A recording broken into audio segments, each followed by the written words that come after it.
Ini anak pertama kan. Tapi ketika dia lahir dengan keadaan dia nggak nangis, dok. Saya nanya ke dokter, dok, ini kenapa anak saya nggak nangis itu? Dokter juga mungkin agak panik, nggak memberikan jawaban apapun. Anak saya kemudian langsung ditaruh seperti kayak inkubator gitu. Dia tetap nggak nangis. And then di MRI baru ketahuan itu cerebral atrophy. Pertama yang timbul di pertanyaan, kok bisa terjadi? Kok bisa hal ini terjadi sama kita? Shane ini memang sometimes she's in pain. Dia harus terapi setiap hari, digantung, harus jalan hanging. And then momen apa yang akhirnya buat lo terima dan menguatkan ini semuanya?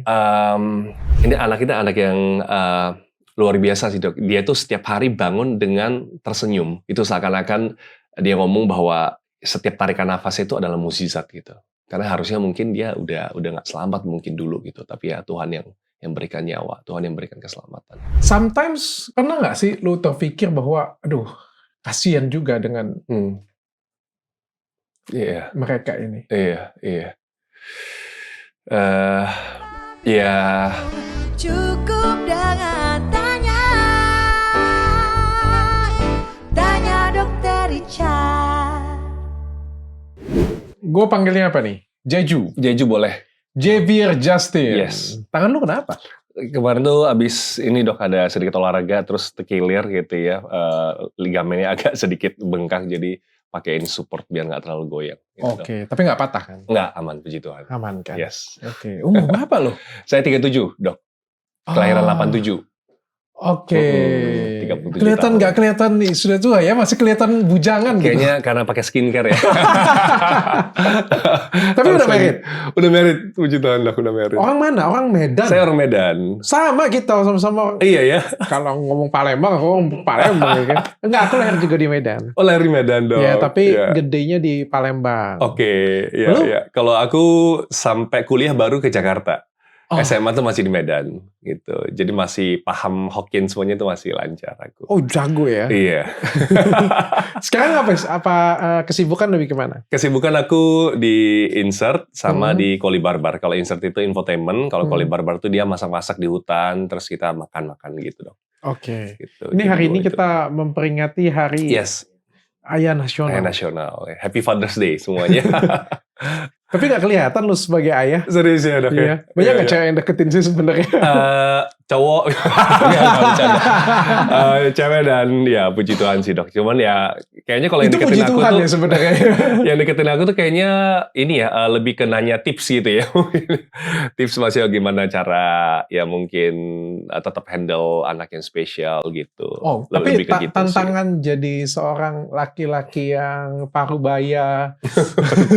Udah baru banyak gitu. Tapi berpenampilan menarik. Itu menjadi tantangan tersendiri nggak sih? Menjadi ayah sekaligus suami sekaligus juga laki-laki yang keren di hadapan masyarakat. Well, mungkin bukan tantangan, dok ya, tapi ya lebih ke dari pribadi sendiri kan, karena kita kerja di dunia infotainment juga, entertainment juga, jadi memang harus lumayan fit lah gitu, dok ya. Karena kalau nggak kan mungkin nanti di kamera juga tidak elok gitu. Jadi ya dengan sendiri ya fitness gitu, olahraga. Nah makanya cedera seperti ini, kayaknya udah nggak inget umur. Jadi cedera seperti itu. Tapi tantangannya ya tetap happy aja sih, dok. Ya, tapi banyak nggak cewek-cewek yang godain gitu? Nggak banyak sih, dok. Nggak sih. Karena karena aku tuh lebih ke tipe family man gitu ya. Jadi bukan tipe yang kayak flirting atau gimana. Lo nggak jadi pernah memberikan harapan? Enggak. Jadi mereka melihat aku sebagai family man ya tadi mungkin minta tips mungkin tentang pernikahan, tentang olahraga, paling seperti itu. Jadi enggak yang kayak minta nomor HP atau apa deketin itu enggak gitu. Jarang sih. Dan lu juga menutup diri untuk Iya, karena HP aku juga jadi istri bisa akses ke IG aku juga, ke sosial media gitu. Oh ya? Jadi sometimes malah sih dia. Jadi aman semuanya. Itu salah satu tips juga ya untuk itu biar, salah satu tips kayaknya. Yes, salah satu tips biar aman, ya biar share account lah seperti itu. Oke, Gitu, jadi dok. password handphone nggak ada? Nggak ada. Istri Saling tahu semua. open dengan istri. ATM semuanya, istri udah tahu semuanya. Oh. Dari pacaran bahkan, dok.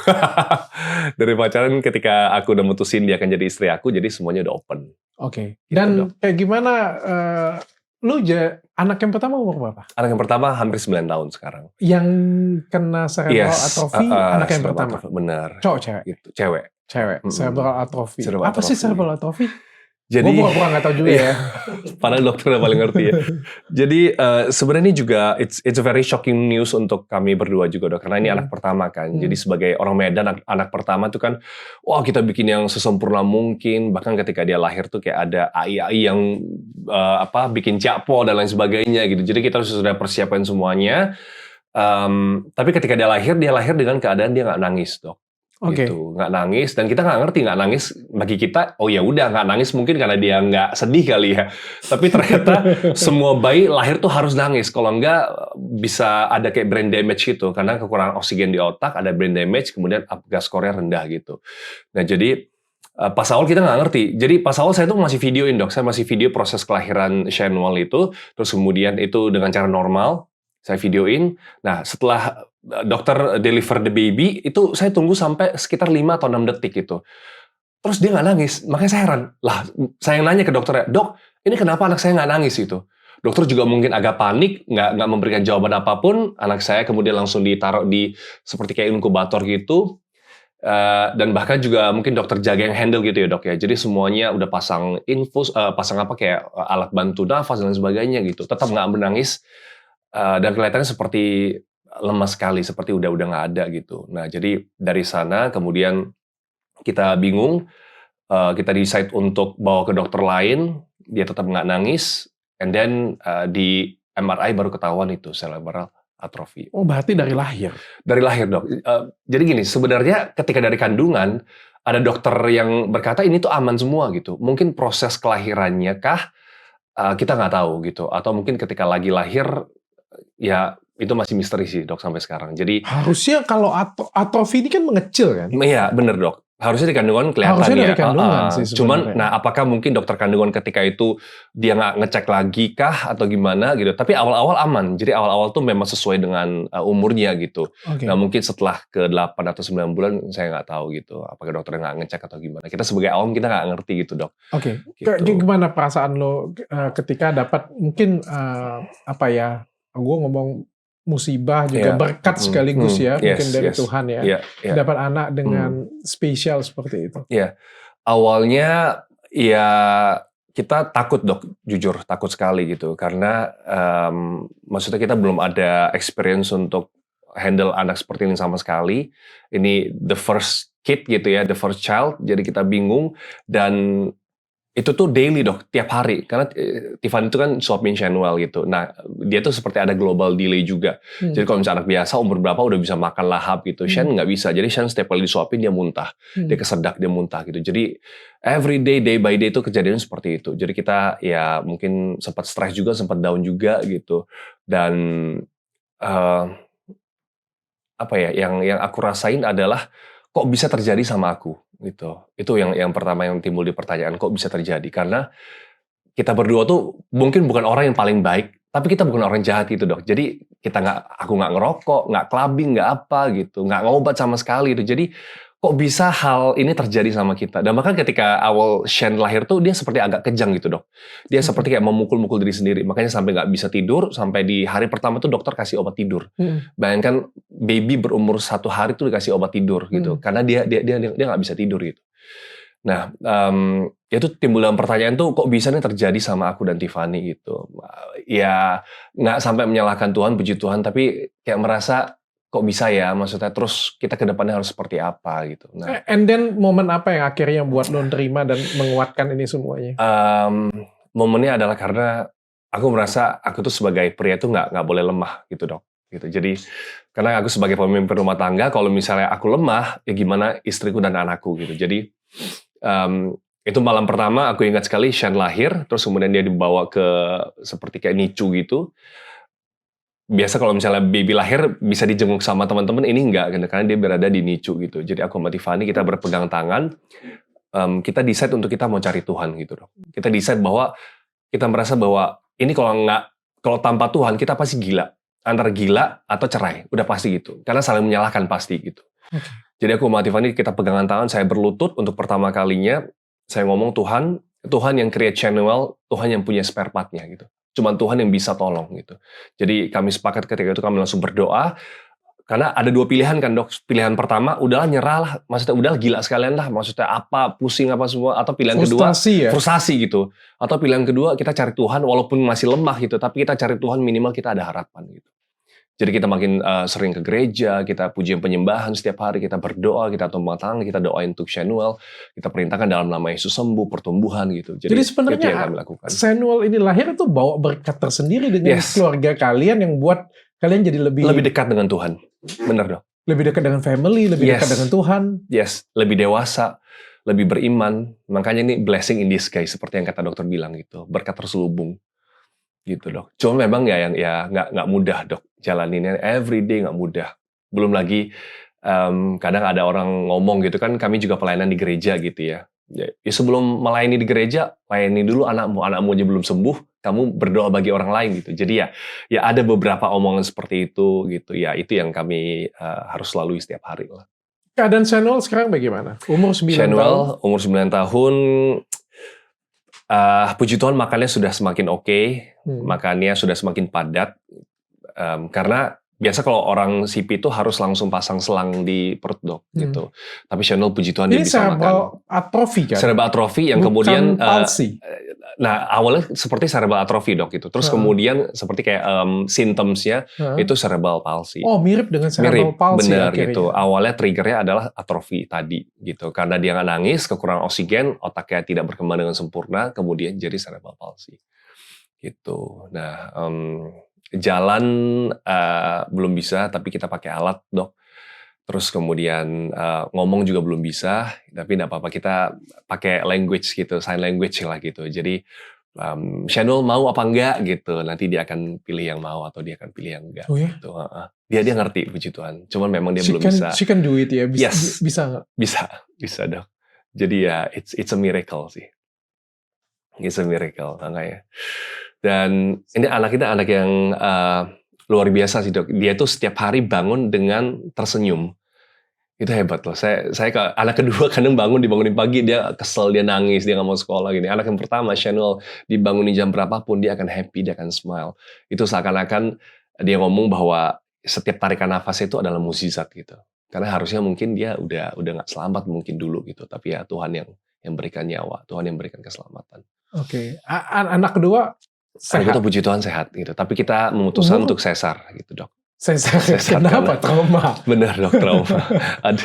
ada trauma dan sebenarnya gini, ada trauma bahkan juga iya ada trauma dengan rumah sakit, ada trauma dengan dokter juga gitu dok. Jadi ya kita sebisa mungkin lah, walaupun dokter ketika itu berkata ini normal juga aman, cuman ya udahlah maksudnya buat peace of mind gitu kita memutuskan untuk sesar gitu. Oke. Dan umur sekarang berapa? Sekarang udah mau 7 tahun. 7 tahun. Jadi dikaruniai 2 putra 2 putri. 1 putra dan 1 putri ya. Putri dan putra, benar. Gimana lo jadi ayah dengan seorang anak berkebutuhan khusus dan satu lagi ya sehat gitu. Iya. Awalnya kita agak struggle untuk kita bisa mengajarkan Nicholas yang kedua itu untuk sayang sama Cece-nya gitu. Jadi untuk kayak ini Cece cara mainnya itu beda dengan orang lain. Karena dia sempat nanya juga udah beberapa kali, dia nanya kok Cece nggak bisa lari-lari sama Nicholas, kok nggak kayak Cece biasanya di sekolah gitu. Ya mungkin bisa nganterin sekolah, bisa bantu ini gitu. Ya kami jelaskan dengan sebisa mungkin untuk anak umur usia 7 tahun gitu ya. Tapi puji Tuhan sekarang dia sayang banget sama Cece. Jadi setiap kali dia bangun, dia harus selalu peluk dan cium Cece-nya dulu gitu. Jadi karena mungkin treatment kami dengan Cece juga berbeda, jadi dia juga belajar di sana dan dia sekarang sayang banget sama Cece-nya. Dan kami juga lagi program anak ketiga sih dok. Doakan. Why?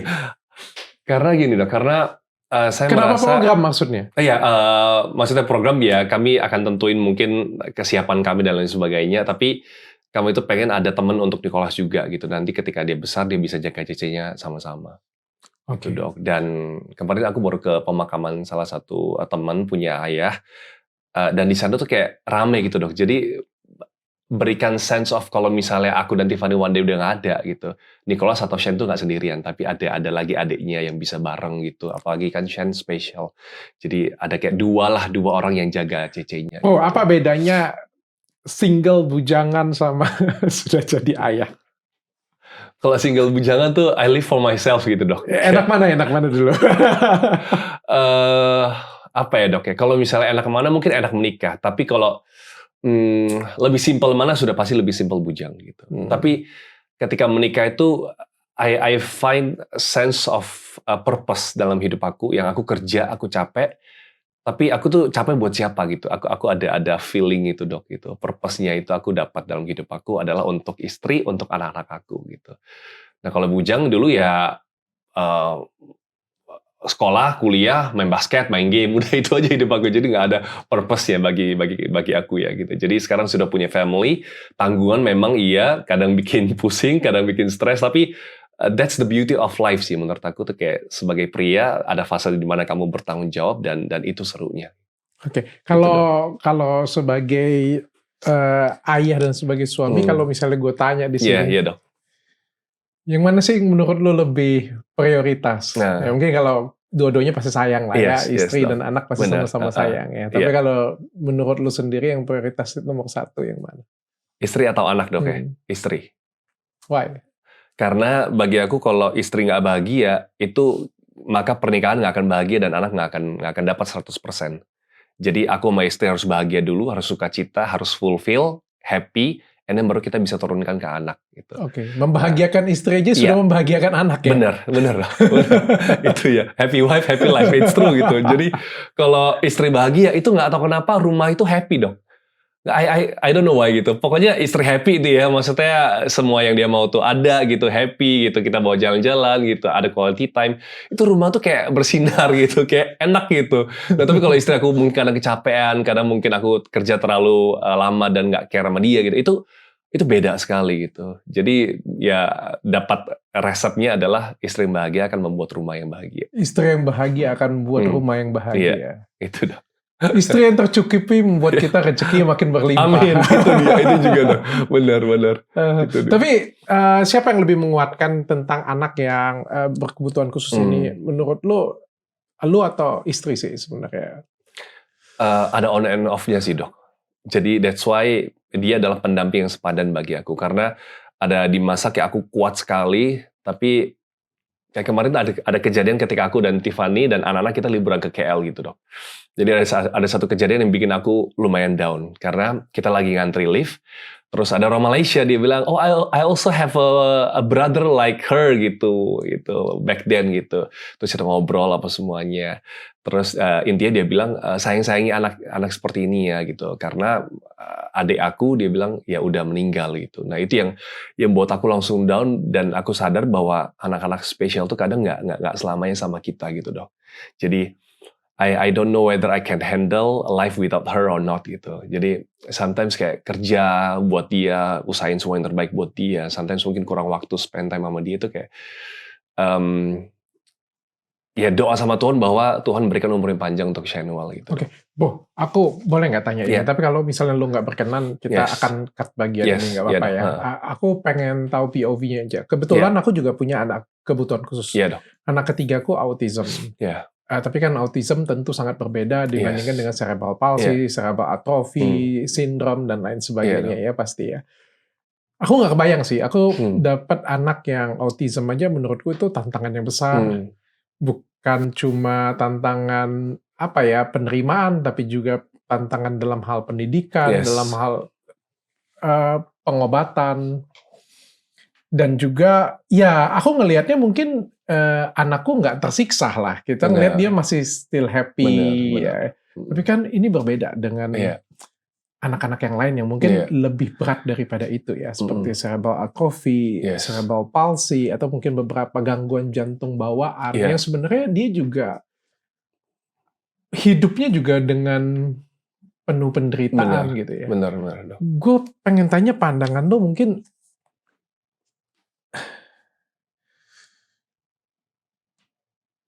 sometimes pernah nggak sih lu terpikir bahwa, aduh, kasihan juga dengan mereka ini? Iya. Sorry ya pertanyaannya. Iya, benar. Sometimes gini, yang aku pikirkan adalah kalau Tuhan masih titipkan Shen ke aku akan berusaha sebaik mungkin untuk give her comfort gitu, dok. Karena cerebral palsy ini kan nggak ada obatnya. Kita udah cari sampai manapun, udah ke Singapura, kemana-mana pun, itu there's no magic pill. Nggak bisa operasi, nggak bisa magic pill. Karena kalau bisa operasi, aku udah jual semua yang aku punya, aku akan operasi Shane gitu. Kalau semudah itu gitu, tapi ternyata nggak bisa gitu.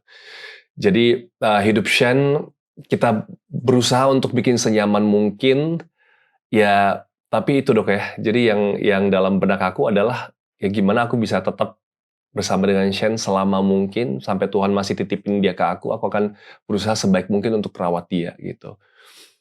Itu sih, jadi dan sekarang aku nggak bisa pikir kalau hidup tanpa dia itu nggak bisa gitu. Karena apa ya, dia itu kalau orang ngelihat itu mungkin orang ngelihat dia itu tersiksa mungkin gitu, tapi dia happy, aneh dok. Jadi apa ya, dia makan juga susah gitu dok. Jadi setiap kali makan itu harus dengan postur yang tepat, kalau nggak bisa kesedak.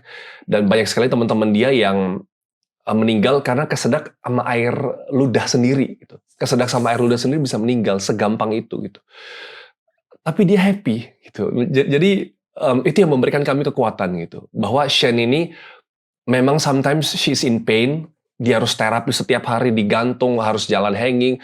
Kalau di terapi dia harus tangannya dua-dua terangkat ke atas selama berjam-jam gitu. Terus dilakban biar kenceng, biar tangannya nggak kaku gitu. Karena kalau cerebral palsy dibiarin, dia bisa makin lama makin bengkok gitu. Jadi dibiarin, dilakban biar dia tetap menggenggam, biar tetap posisi yang enak gitu.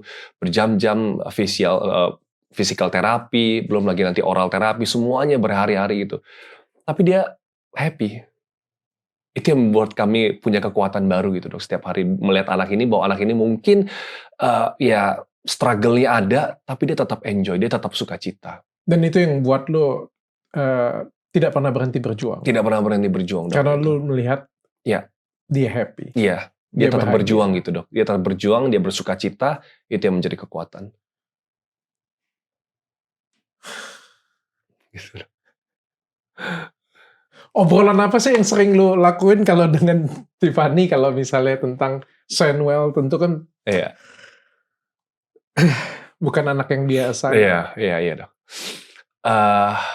Mempersiapkan masa depan itu sih dok yang masa depan seperti apa? Karena gini,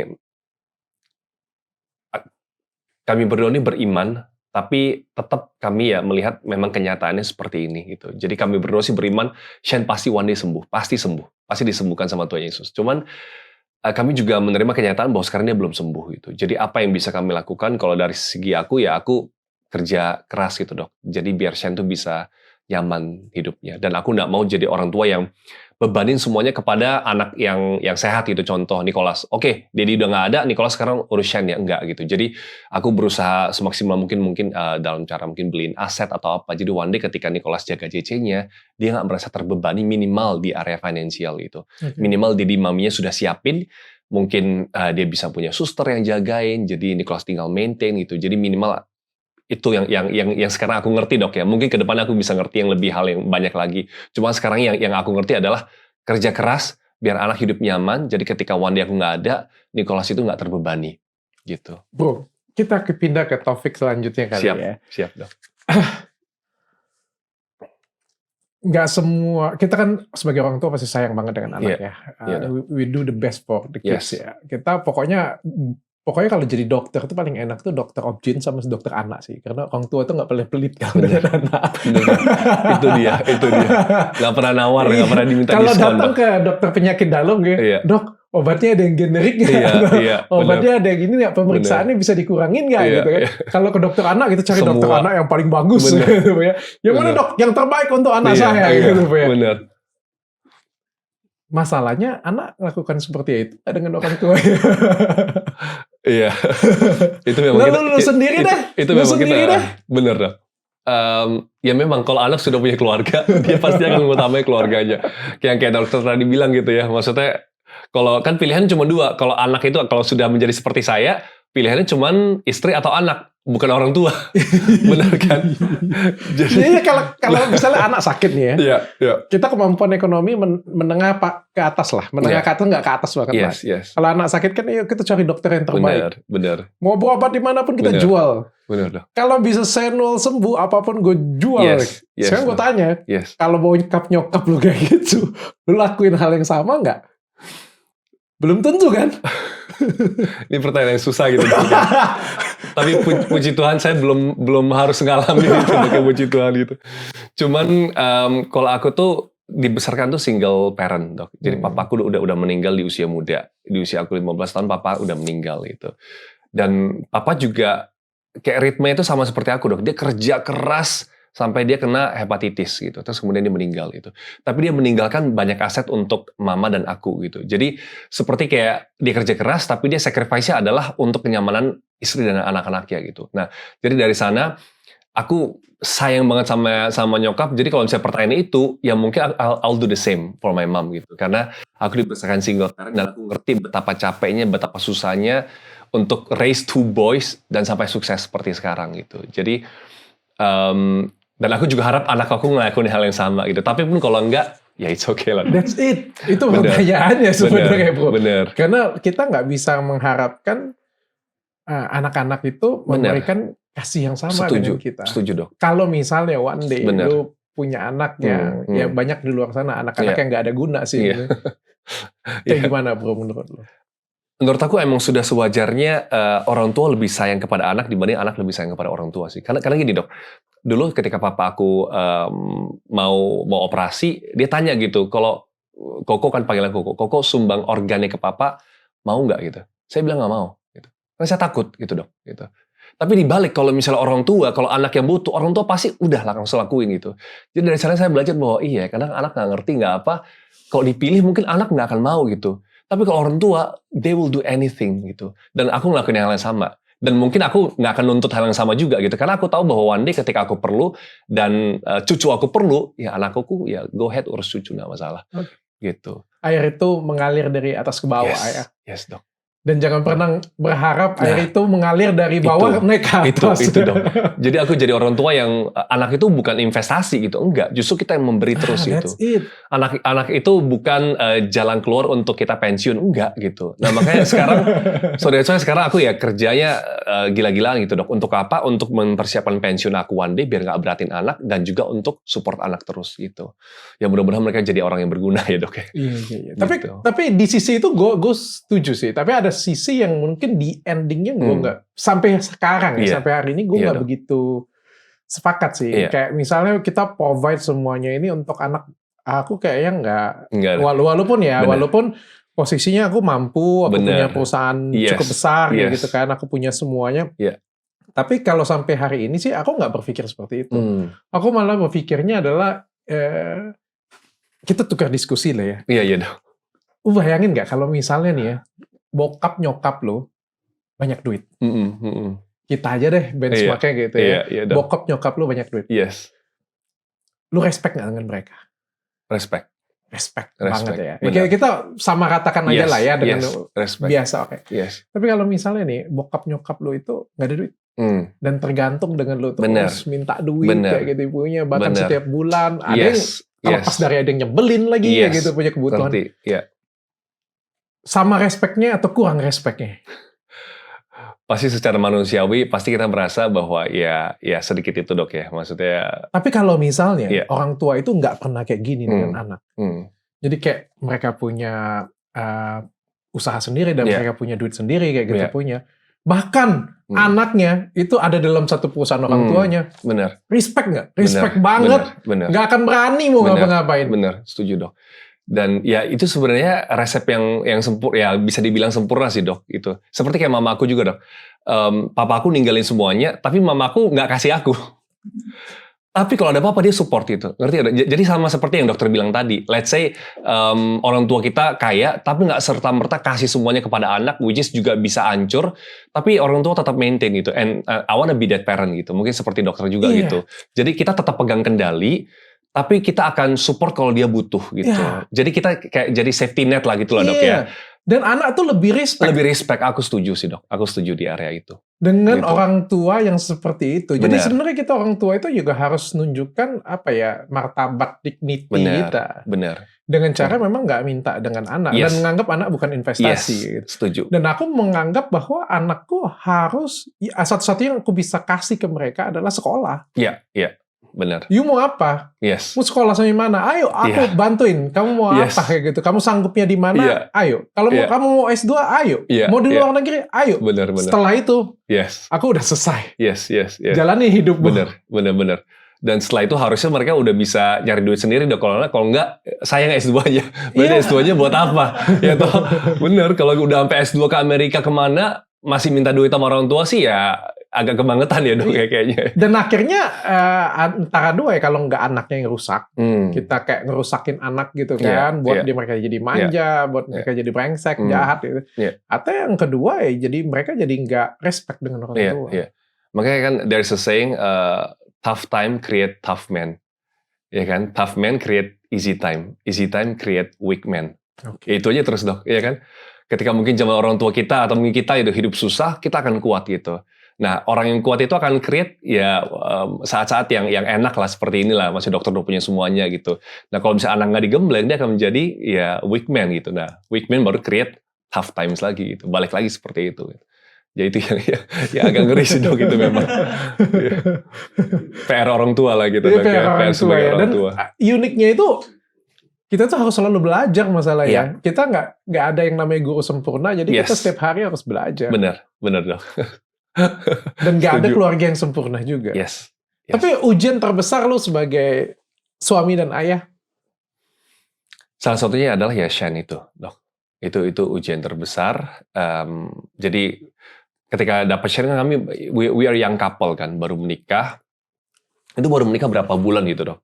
Langsung punya Shen gitu. Jadi semua fokusnya ke Shen, semuanya apa ke Shen gitu. Itu salah satu ujian yang terbesar. Tapi puji Tuhan sekarang walaupun Shen belum sembuh sempurna 100% gitu ya. Tapi kami sudah bisa enjoy dengan itu, sudah bisa menerima, tetap beriman tapi kami bisa nerima gitu. Yang lain itu gampang dong. Ujian orang ketiga. Itu nggak ada. Itu karena gini, kalau orang yang sudah ngalamin apa yang aku ngalamin dok, itu orang ketiga itu kayak nggak ada apa-apanya, ngerti gak dok? Karena gini, karena aku butuh Tiffany butuh aku gitu. Kayak kita seperti berpegangan tangan setiap hari. Kalau lepas, udah pasti kacau gitu dok. Jadi bagi aku orang ketiga itu apa? Maksudnya kamu bisa menambah value apa dalam hidup aku? Lah nggak bisa gitu. Maksudnya cantik, istri gue cantik, iya kan? Maksudnya happy, istri gue bikin gue happy. Jadi apa yang lo bisa tambah dalam value gue gitu, dalam kehidupan gue? Malah mungkin ngambil duit gue gitu, ngerti gak dong? Jadi for me, sekarang tuh mau orang ketiga, orang keberapa juga nggak bisa masuk. Kenapa? Karena aku sudah fulfill gitu. Bagi aku sudah cukup happy dengan kesibukan ngerawat Shen, abis itu kerja, istri, dan lain sebagainya, hobi. Udah nggak ada room untuk siapa-siapa lagi gitu dong. Gitu. Jadi bagi aku sih seperti itu. Gitu. Ujian untuk itu sih nggak sama sekali. Tidak sama sekali. Tidak sama sekali gitu. Wah, udah terlalu capek dok untuk bisa mikirin itu. Udah capek bener. Karena kadang Shen terapi apa semua kita nemenin kita apa capek dok. Karena I'm 37, laula gitu. udah. Tapi jangan salah loh. Life begin at 40. Amin. Nanti at 40 kita podcast lagi dok. You can ask me the same question. Tapi memang kan ya kalau laki-laki sih 40 tahun itu adalah umur yang spesial ya, cukup spesial ya. Itu tantangan yang berbeda sih. Tantangan yang berbeda sih. Tapi memang tipsnya adalah kekeluargaan yang penuh kali ya. Itu bisa membantu kita dijauhi dari hal-hal tersebut ya. Godaan kan akan selalu datang, nggak mungkin nggak. Tapi yang paling penting adalah bagaimana cara kita itu menghindar dari godaan tersebut. Gue pernah ada di ngomong satu temen gue, dia kerja di farmasi, karena kerja di farmasi ini kan sering entertain orang kan. Klien gitu dong. Jadi dia bilang, gimana lah kolesterolku, nggak tinggi, dia bilang. Aku juga gendut, kayak gimana caranya diet? Ajarin aku lah caranya diet katanya. Soalnya aku setiap hari makan dengan dokter, makan terus dengan dokter. Akhirnya aku jadi gendut seperti sekarang. Lo tau gak gue bilang apa? Apa dong? Makan malam dengan dokter itu adalah pekerjaan yang tidak bisa dihindari. Tapi makanan yang di atas meja, itu adalah pilihan kita untuk masukin ke mulut atau enggak. Wow. That's deep, bener dong. That's deep. Iya. Jadi walaupun makan sama dokter kita bisa pilih. Iya, nggak semuanya kita masukin gitu dok ya. Iya, that's good. Di umur 40, di era seperti sekarang, cewek-cewek bertebaran di luar sana, itu kenyataan. Tapi membuka pintu hati kita untuk mereka, itu adalah pilihan dari hidup kita. Yes, wow. Ribut lu dengan istri kayak gimana? Ribut aku dengan istri, aku tuh nge-gym. Keluar nge-gym, bener. Jadi habisin di nge-gym gitu. Kalau dulu pas awal-awal menikah, kita masih mungkin berantem nada tinggi, kita menyendiri kemana-mana gitu. Tapi sekarang aku lebih ya udah daripada menyendiri terus nggak keluar gitu kan. Akhirnya aku nge-gym sama temen, yuk bro kita nge-gym gitu. Habisin di gym, efektif sekali dong. Dan aku tuh tipe orang yang kalau berantem, aku tidur. Oke. Tidur besoknya, entah kenapa perut kenyang, istirahat cukup, udah kayak happy aja gitu. Iya ya, sorry ya, Dedik mungkin kemarin kurang pengertian, agak egois atau gimana. Jadi selalu seperti itu. Kalau aku tuh bukan tipe orang yang kalau ada masalah tak hajar detik itu juga bisa selesai, aku nggak bisa. Gitu. Karena ego cowok kan ada gitu dok. Takes time dulu. It takes time pasti. Jadi bagi aku time out, entah nge-gym, entah mungkin makan sama temen, atau ya udah pulang tidur, ya nggak sih? Kemudian besok lagi kita bisa yuk start conversation lagi dengan kepala dingin. Menemukan pasangan yang tepat itu adalah apa ya? Bagian dari keberhasilan nih sebenarnya. Benar dong. Kalau kamu ketemu pasangan yang tepat, kamu akan jadi pria yang luar biasa, orang yang berhasil. Kamu bertemu pasangan yang biasa aja, kamu akan biasa saja. Yes. Bertemu dengan pasangan yang jelek, yang akan menurunkan kamu. Yes. Aku pernah ketemu dengan orang kaya, hebat, luar biasa. Wah, diagung-agungkan orang. Suatu hari dia berselingkuh dengan Elsie. Ya, kita nggak usah jelaskan kualitas Elsie ya. Ada di mana kelasnya. Elsie. Dan ketika bercerai, dia menikah dengan Elsie tersebut. Tiba-tiba dia stroke, punya banyak hutang. Tiba-tiba usahanya bangkrut. Yes.